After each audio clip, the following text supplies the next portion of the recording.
Hi friends, welcome to Lavanya's Home Cooking. நீங்கள் first time நம்ம channel பார்க்குறவங்களா இருந்தீங்கன்னா நம்ம சேனலை சப்ஸ்கிரைப் பண்ணிட்டு பக்கத்தில் இருக்கிற பெல் பட்டனை ப்ரெஸ் பண்ணிக்கோங்க. அப்போதாங்க நான் போடுற அடுத்தடுத்த வீடியோக்களோட நோட்டிஃபிகேஷன் உங்களுக்கு ரிசீவ் ஆகும். இன்னைக்கு நம்ம வீட்லயே அப்பளம் எப்படி சுலபமாக ரெடி பண்ணுறதுன்னு பார்க்கலாம் வாங்க. தேவையான பொருட்கள்: 1 கப் உளுந்து, 1/2 டேபிள் ஸ்பூன் சோடா உப்பு தேவையான அளவு. ஒரு மிக்ஸி ஜாரில் நம்ம எடுத்துருக்க உளுந்தை சேர்த்து கொரகொரப்பு இல்லாமல் நல்ல பவுடராக இதை நம்ம அரைச்சி எடுத்துக்கணும். கொஞ்சம் கூட கொரகொரப்பு இல்லாமல் நல்ல நைஸ் பவுடராக இதை நம்ம அரைச்சி எடுக்கணும். அரைச்சி எடுத்த மாவை ஒரு சலடையில் கொட்டி நல்லா இந்த மாதிரி சலிச்சு எடுத்துக்கணும்.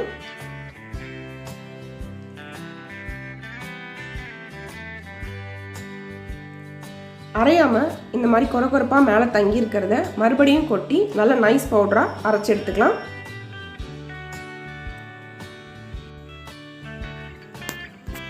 நம்ம எடுத்த எல்லா உளுந்தையும் அரைச்சி நல்லா பவுடர் பண்ணி சலிச்சு எடுத்தாச்சு. இது கூட தேவையான அளவு உப்பு, 1/2 டேபிள் ஸ்பூன் சோடா உப்பு சேர்த்து நல்லா கலந்து எடுத்துக்கலாம்.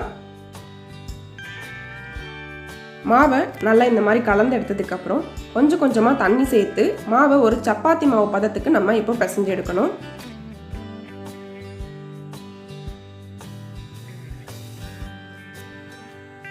கூடவே 2 டேபிள் ஸ்பூன் அளவுக்கு நல்லெண்ணெய் சேர்த்து மறுபடியும் இது நல்லா பிசைஞ்சு எடுத்துக்கலாம். நல்லெண்ணெய் சேர்த்து நம்ம இந்த அப்பளம் மாவை பிசையும் போது அப்பளம் நல்லா டேஸ்ட்டாக இருக்கும். இப்போ நம்ம அப்பளம் தேய்க்க ஆரம்பிச்சிடலாம். தேய்க்கிறதுக்கு முதல்ல கொஞ்சமாக மைதா மாவு கீழே இந்த மாதிரி தடவி விட்டுக்கோங்க, மாவு ஒட்டாமல் இருக்கிறதுக்காக. இது மேலே நம்ம உருட்டி வச்சிருக்க மாவை கொஞ்சம் கொஞ்சமாக எடுத்து நல்லா தேய்ச்சி எடுத்துக்கலாம்.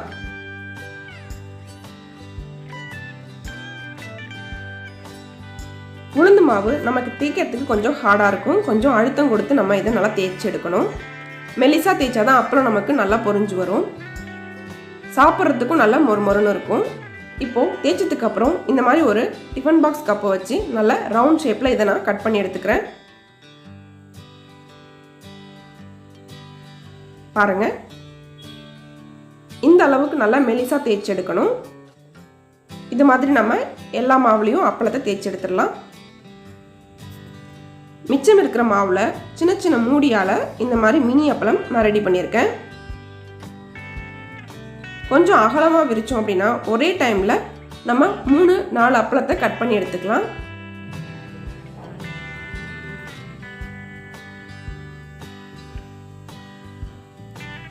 எக்ஸ்ட்ரா இருக்கிற இந்த மாதிரி மாவில் ஒரு மூடி வச்சு நான் மினி அப்பளம் மாதிரி இதை கட் பண்ணி எடுத்திருக்கேன். உங்களுக்கு என்ன ஷேப் வேணுமோ நீங்கள் அது மாதிரி கட் பண்ணி எடுத்துக்கலாம்.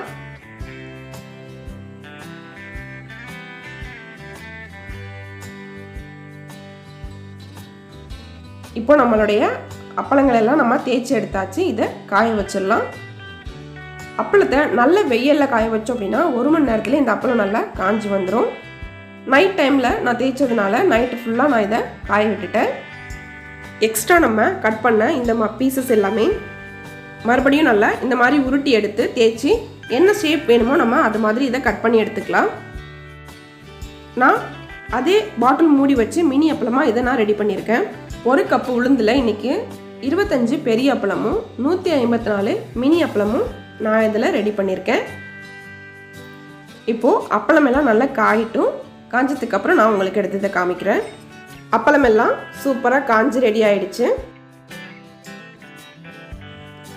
அப்பளம் நல்லா காஞ்சிருச்சான்னு பார்க்குறதுக்கு லைட்டாக ஓரத்தில் இந்த மாதிரி உடைச்சிங்க அப்படின்னா டக்குன்னு உடையும்.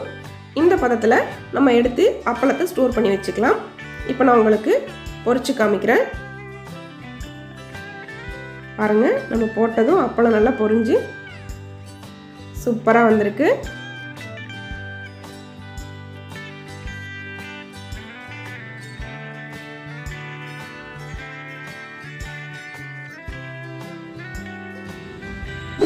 ரொம்ப சுலபமாக வீட்டிலே நம்ம அப்பளம் ரெடி பண்ணியாச்சு. பாருங்கள், நல்ல மொறுமொறுன்னு எவ்வளோ சூப்பராக அப்பளம் வந்திருக்குன்னு. அவ்வளோதான் ஃப்ரெண்ட்ஸ், இன்றைக்கி நம்ம வீட்லேயே அப்பளம் எப்படி ரொம்ப சுலபமாக நல்ல மொறுமொறுன்னு சூப்பராக பண்ணுறதுன்னு பார்த்தோம். இந்த வீடியோ உங்களுக்கு பிடிச்சிருந்துச்சுன்னா லைக் பண்ணுங்கள், உங்களுடைய ஃப்ரெண்ட்ஸ் அண்ட் ஃபேமிலி மெம்பர் கூட ஷேர் பண்ணிக்கோங்க. உங்களுடைய வேல்யூபிளான ஃபீட்பேக்கை கமெண்ட் செக்ஷனில் போஸ்ட் பண்ணுங்கள். நம்ம சேனலை சப்ஸ்கிரைப் பண்ணாமல் பார்க்குற நண்பர்கள் சப்ஸ்கிரைப் பண்ணிவிட்டு பக்கத்தில் இருக்கிற பெல் பட்டனை ப்ரெஸ் பண்ணிக்கோங்க. அடுத்து ஒரு சூப்பரான வீடியோவோட நான் உங்களை சந்திக்கிறேன். நன்றி.